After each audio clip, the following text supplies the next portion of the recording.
You heard it right. We're counting down the top. I'm a power bottom like that. 10 most homophobic moments on RuPaul's Drag Race. It's the Makeover Challenge.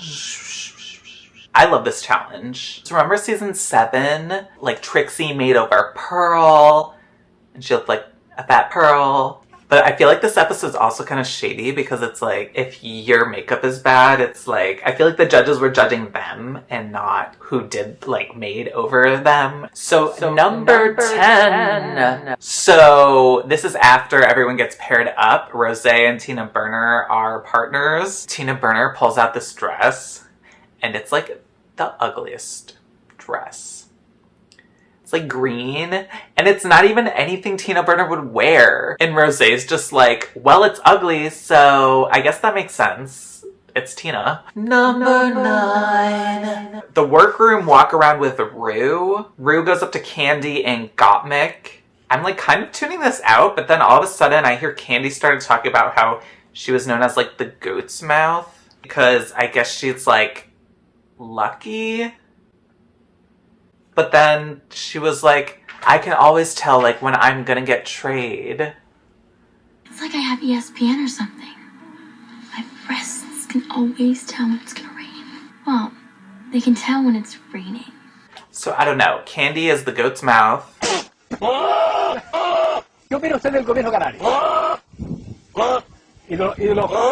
Number 8. So after Simone and Utica get paired up, they're getting ready in the workroom, and Simone's basically trying on Utica's clothes, but it's like almost like a skin, like a foreskin. So she's putting on this like skin restraints. At this point, I was like, ooh, a skin-colored sheet. That's not even Simone's skin color. Like, it ended up being, we'll talk about it, but I was like, was Utica really gonna wear that?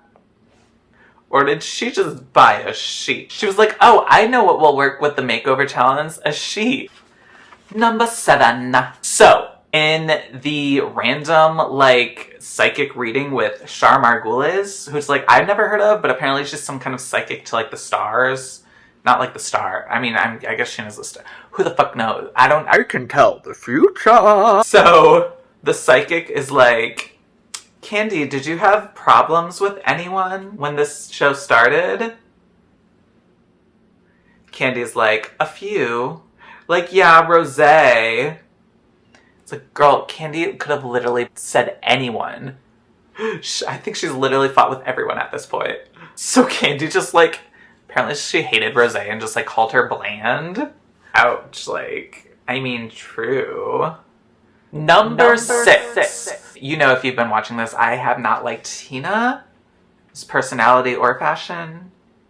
Sorry. This is one thing I thought she was dead, like, hilarious. Like, so the girls have to impersonate their partner on the runway. So Tina's like, oh yeah, like, I totally know how to do that. Like, all you have to do for Rosé is do, like, the Rosé flourish. And Rosé's like, what flourish? And then Tina's just like, spin. Everybody gets that way. Yeah! Number 5. So when the episode starts, right after the lip sync, Utica comes in and she's like, I felt so good to lip sync. It was just so fun and so empowering.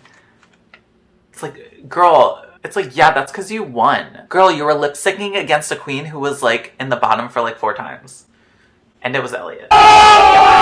Number 4, Clara the cow. So the psychic makes a kind of crazy, unforeseen, I didn't know how she did it, but she saw that Utica at one point owned a cow. But like, honestly, the psychic, like, did she really guess the cow's name as Clara?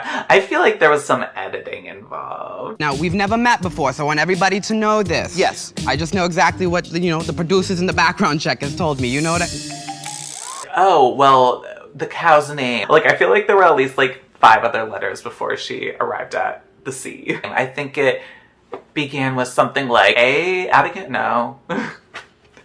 Cowie? Hard cut. Hard cut to Utica. Clara. Numero 3. Uticultural appropriation. So this is the second time we see Utica like sensitive about certain things. Like, remember before with the whole Bob Ross conundrum where she didn't want to wear an afro even though he had an afro. I don't know. Bruce said it was okay, so I feel like it was okay. Who cares? It's like Snatch Game. Anyway, besides the point. So she also brings up again. This time I feel like it's a little more justified, like, because she's actually going to be embodying a black person, and especially someone like Simone who really kind of tries to put that black culture in her drag and express it on the runway.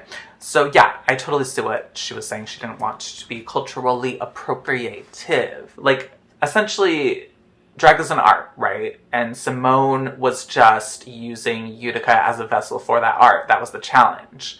So this wasn't anything to do with Utica. Utica, it was almost like you have like, you know how like you have nude models? Like, it's basically you're using that person to make your art.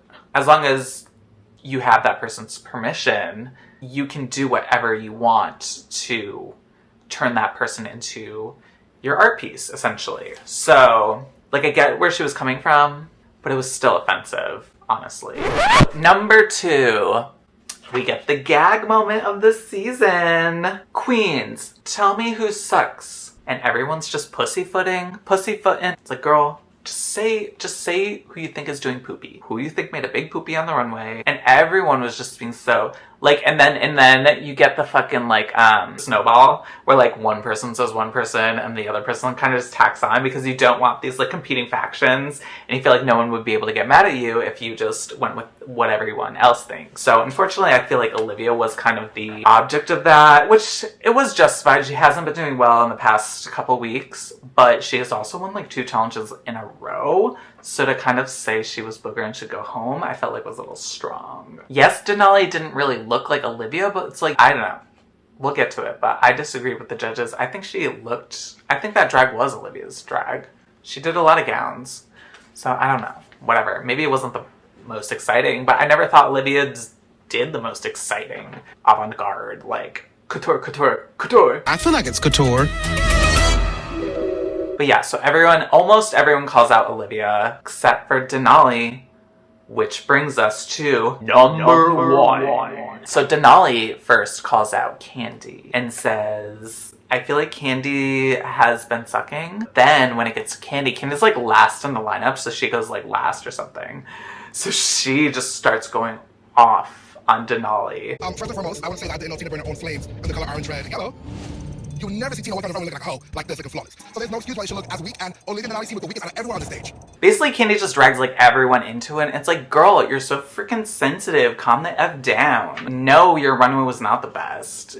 Denali had to choose someone. She's not going to choose her partner. But it's super entertaining. And I feel like the judges kind of, like, I feel like sometimes when contestants get all crazy, they, like, don't like it. But I feel like because it's Candy, she, like, gets a pass. And they're just like, oh, yeah, Candy, like, good.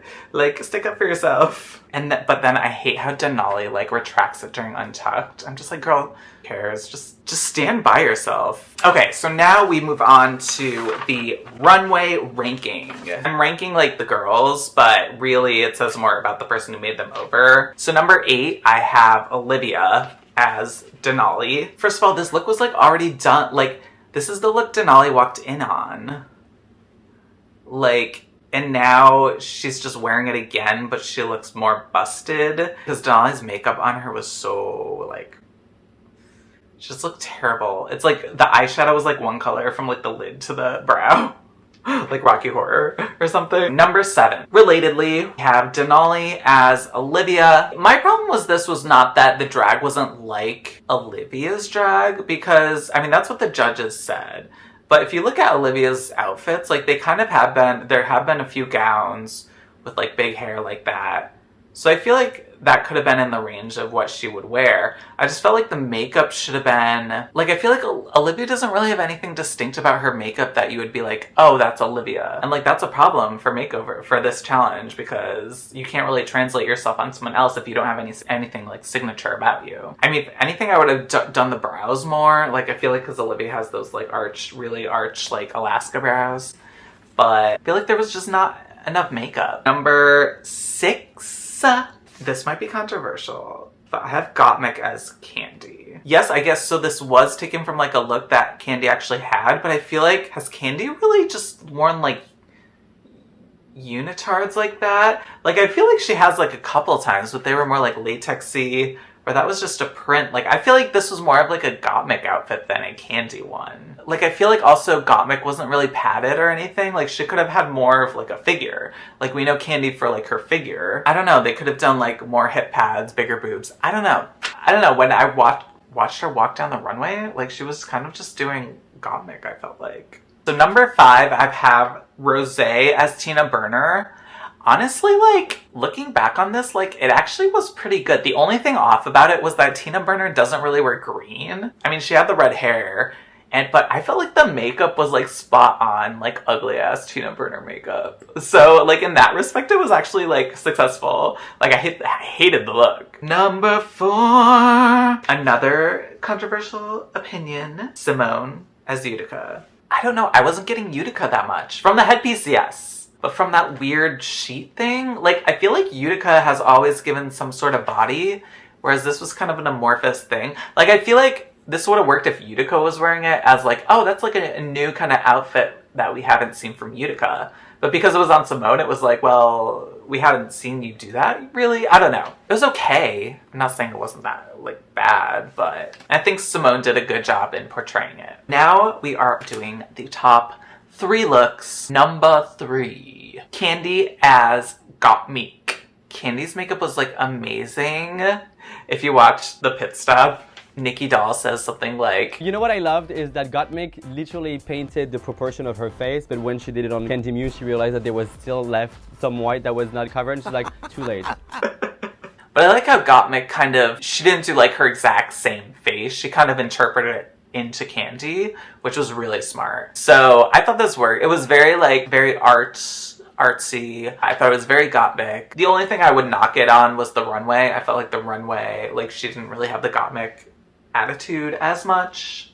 It's kind of just Candy, but yeah, I thought it was good. All right, number 2, Utica as Simone. So first of all, the makeup was like whatever, but I think it was like cool because we're used to seeing Utica with such campy, ridiculous makeup, so I think something that was like a little, like something different and like less campy, more like, ooh, I'm a like lady, was interesting. No, I feel like she was giving me like Pink, like if Pink had like a bob, or like, usually Anna Bolton print is more friendly to like deeper skin tones, so I could see that, but I thought it looked good on her, and like it didn't read as like if she was appropriating, if that makes sense. Number 1. Yes, I'm finally going to give Tina Burner her due. Well, really, it's Rosé. But Tina Burner as Rosé, I thought, is number 1. I thought Tina Burner looked, like, stunned. That makeup, girl, like, she should do, like, that more. Instead of just, like, the dark eye all the time. It's like, she has, like, a D's face. So, the outfit was great. And, obviously, from what I talked about before, the flourishes just exaggerated them, which is good because you don't want to do like the exact same one. It's like almost like a caricature, and it worked. So comment down below, do you agree? What are your most homophobic moments of the season? Sound off below.